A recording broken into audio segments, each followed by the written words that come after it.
Welcome back to the channel, ladies and gents. Today I want to address a question that I've been getting a fair bit. I recently finished these two stones, but you can tell that they're not fully finished.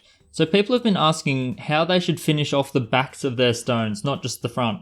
Because the front is pretty standard, nice little dome, nice polish, you're good. But the back, they're uncertain. So I just want to clear that up a little bit. Now, one size does not fit all. This rule won't apply everywhere.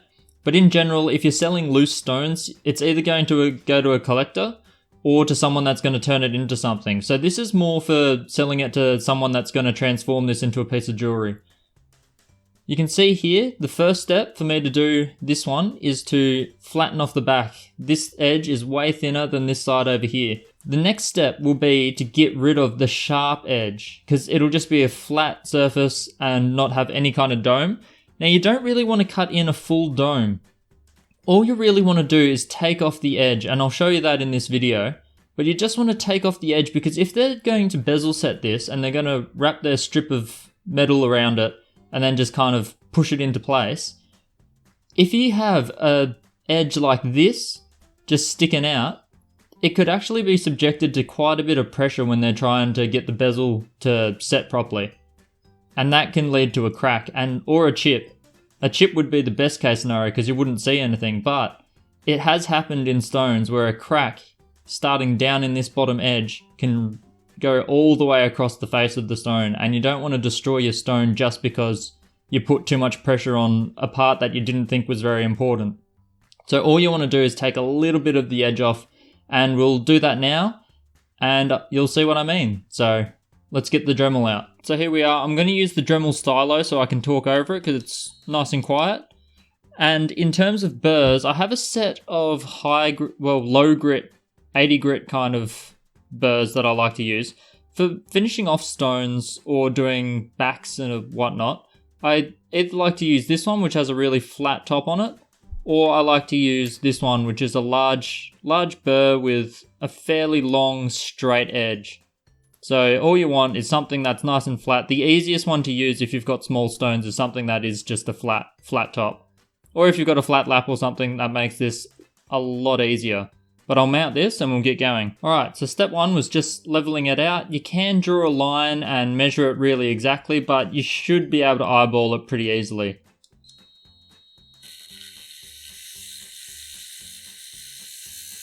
Alright, so you can see now that the back is much flatter. There's actually a little bit of opal sitting on the back, which is a pleasant surprise, though it won't matter when it gets bezel set.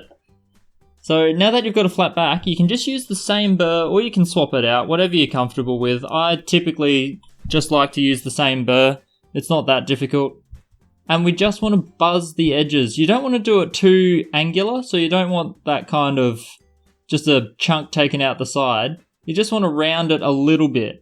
So I'll quickly go ahead and do that, and then we can show you the final stone. Okay, and there we are. So you can see there that it's just rounded off. I'm trying to use the glare. Take your time, don't rush it. You want it nice and even all the way around. There's a little bit of opal that's come through on the back. That's pretty funny. But yeah, it's just a nice little rounded edge, similar to, because this is such a flat face stone, the back is actually a little bit more rounded than the front. The only other things I would add is to be careful with the materials. Sometimes if you're doing a bit of especially something brittle or really hard like mintaby, you can get chips, and we don't want chips either. So you might want to back off and maybe go for something more like your 600 grit. This straight edge one there is pretty nice, so I use that every now and then when I've got a stone that I'm worried about chipping. So yeah, if chipping is an issue, even on the back, I would just drop to a higher grit and go from there. But that's it. You don't need to polish it or anything like that. It's fine to be as rough as it is, especially if it's just going to be sealed up and covered in a bezel setting. But at least this way, you can fold that bezel over and not cause any kind of pinch in the back that just causes your stone to crack in half. Though boulder doesn't really... It's not overly prone to that, but it's a good example, this stone. So yeah, nice little rounded edge there. And that's it. So that's how I would fully finish my stone, and this would then be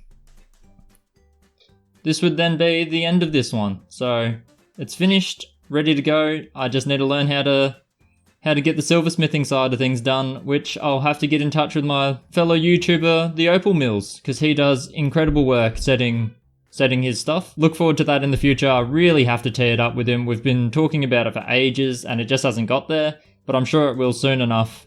Hopefully, if I can get a chance on a weekend or something like that, we'll meet up and have a crack. But thanks for checking out the video, and I'll see you in the next one, where I'll be cutting another piece of boulder, I think. I've got a heap of them from that Nick Hoops parcel that I want to work on, so yeah. I'll see you in that video.